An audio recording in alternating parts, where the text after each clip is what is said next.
vienu puisi, kas ir izlasījis vairāk nekā 25 grāmatas. Kur viņš ir?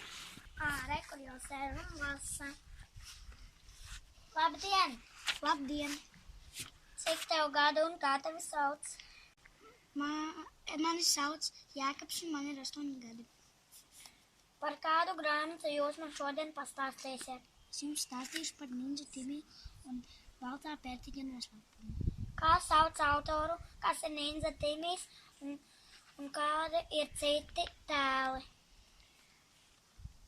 Autors ir Henriks Tāms. Ninja Timijs ir drosmīgs un labsirdīgs kaķis.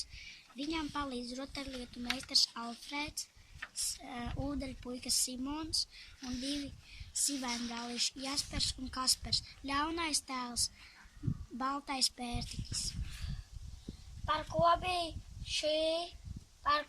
šī pasaka bija?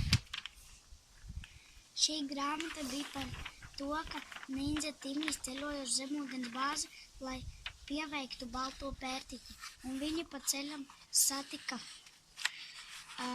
jūras laupītājus un tika pie viņiem kūstā. Viņi šķērsoja daudz šķēršļu un beidzot tika ar aci pret aci ar balto pērtiķi un uzveica to. Kādu atzīmi tu liktu šai grāmatai? Es šai grāmatai liktu 10 balvas. Ja būtu 4. grāmata, tu lasītu un ieteiktu citiem lasīt. Ja būtu 4. grāmata, es labprāt lasītu, jo man ļoti patīk šīs grāmatas. Par ko tu gribētu kļūt? Es gribētu kļūt par ninju un apgūt ninju mākslu.